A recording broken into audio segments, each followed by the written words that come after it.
My name's Devin Garcia. I play bass. My name is Victor Byron. I sing and play guitar. And my name's Ethan Harrison. I play drums.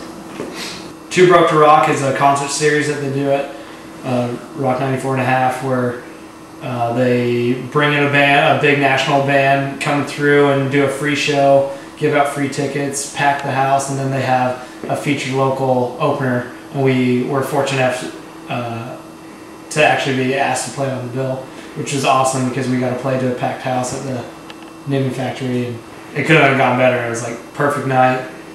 Everyone was into the music, and like normally at a show, it's like a given that something's going to go wrong, but like everything just went perfect. Played all the songs perfect. Like it was like the best. Actually made some money for once. Yeah, we made money off merch. No tickets, obviously, but yeah, it was nice, and it's cool too because now we like see people around town with their shirts on, and which is really cool to like have all this support now after so long of playing, and then now people are really starting to come out and support, which is really nice.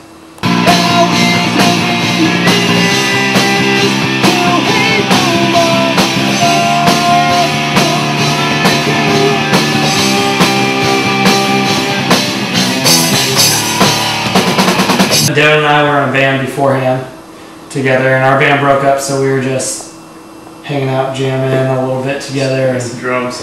Yeah, I don't even know what we were playing. I was just working at Taco Time, and Richard comes up, gets some food, and I remember that he played guitar in school, and I just asked him to come jam one day, and somehow it worked out. That's how it all started. Weren't you just like, who is this guy? Yeah, what did you think of that? I don't know. I didn't even know you went to my school tournament. Well, yeah, and then he came over, and the first practice we're like, this is the greatest guitarist we've ever played with. It was insane, so we're like, no, you have to be here. Well, let me show you all these songs that we have. And he had certain songs written, like Solace, before, I think so.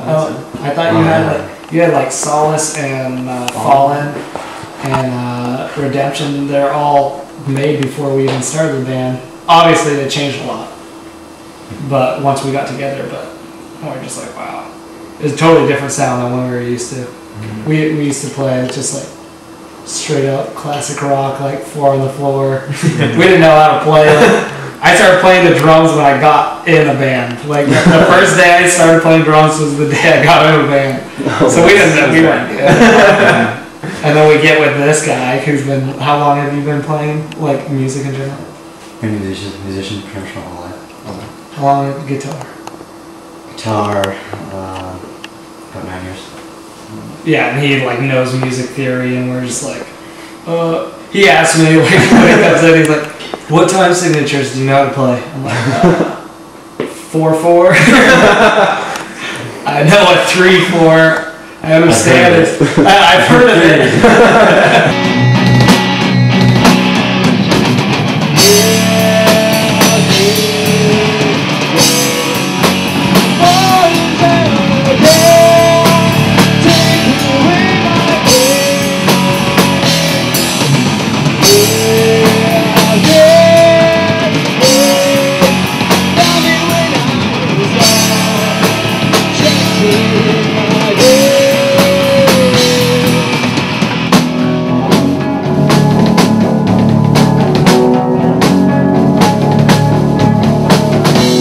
For like drumming wise, I'm like really more into like emotional like drumming, like show wise. Like I love just like I have to like get into it, otherwise it's nothing. So like Tommy Lee from Ault is like my idol, like his playing style, but just like people, not necessarily like technical, but just like more power. So like people like Brad Wiltz from Rage Against the Machine.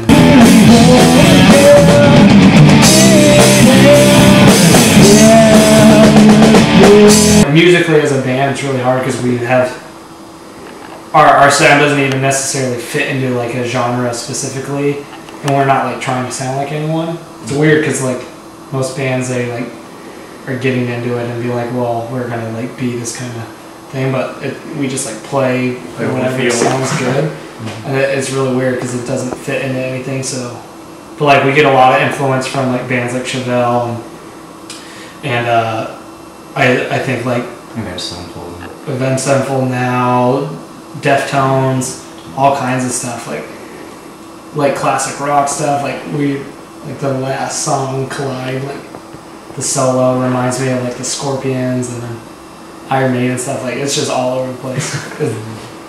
I don't even know what we're playing, it's just it's an orgy of awesome.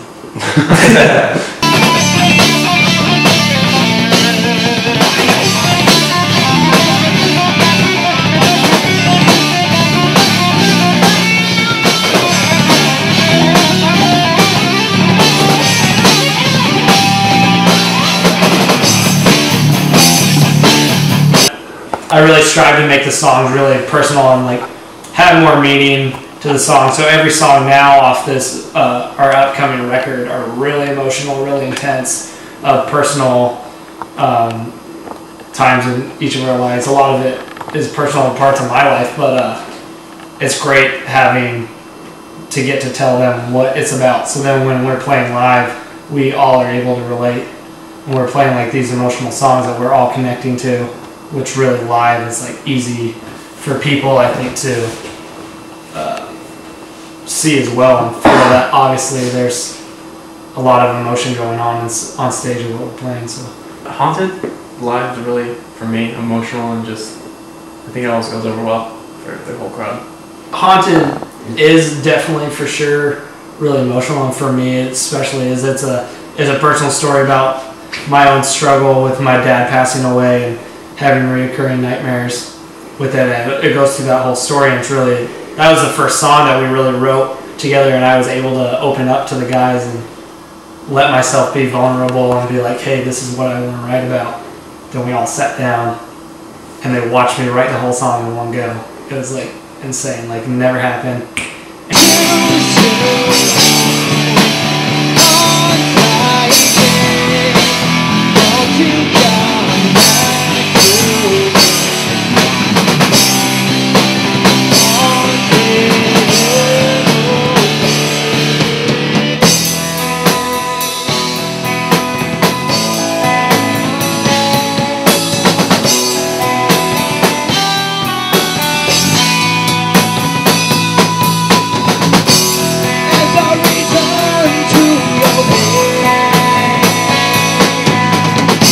In the process of writing our next album. It's a lot more heavier than our last one. A lot more, I guess, emotionally driven and like more structured wise. Like we know, like we're more knowledge, I guess. A little better about songs. Oh yeah, we've learned so much from being in the studio of how to write a stronger song, going into amplified wax and working with Jimmy Hill there. He was just like taught us how to write a strong chorus, and that we've learned so much just from working with him that all of our songs now have just gotten increasingly better songwriting wise. So this new record is going to blow everything else away. So we're doing it. We're going to do it right, and then we're really taking our time with it. And going to demo everything out, and then get musicians we respect to help us figure out how we can make them even better and rewrite them, and then go in the studio and just get the best record we can possibly get. So I'm super excited about this record. We're doing a video for our song called Devil's Stratagem. It's the second second track on our CD, and then we're going to shoot it at the same place that we took the photos for our album cover. So it's really pretty sick. Yeah, our concept for the video, it's going to be in the exact same location that's on the cover art, but it's going to be in the snow, obviously in winter, and the concept is going to be of us playing outside live, obviously, in the snow, and do really cool cuts with that. But then the other half of the video is going to be us inside the house, and it's an old abandoned house. It's like over 100 years old. It's really messed up, and just be in different rooms of the house. And as the video we progressively get from being passive to more irate, and then we start destroying the house, smashing everything, and then eventually we get like gasoline cans and putting them all over the place and putting them on everything. And at the very end, the video is the last scene is gonna show a hand with a lit match and end there, so you don't know whether the passes the on fire or not. But it kind of follows roughly along the story of Devil's Stratagem. It's like the song's roughly it uses metaphors of chess and to describe just people being taken advantage of or used by other people, whether it be in war or just anyone in general, using someone as being expendable. And the chorus is, "You're a pawn, you won't win. You'll pay for all your sins. You're a pawn, you'll give in." Just talking about people being used by others and their life not necessarily being valued very high. So just showing us in the video getting angry about the fact that this happens to people.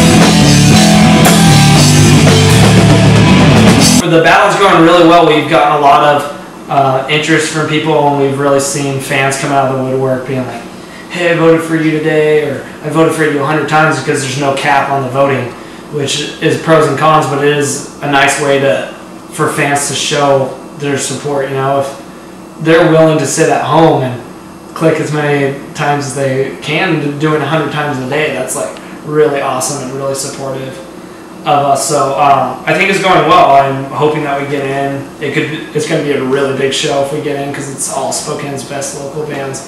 And yeah, it'll be great. Every time we play at the Knit, it's always a good turnout. And yeah, I really hope we get in the battle, and the winner gets $1,000 towards a music corner, which would be great, because my gear just got stolen right outside this house. Really? Smashed my window in, stole $1,300 of my drum gear. Oh man.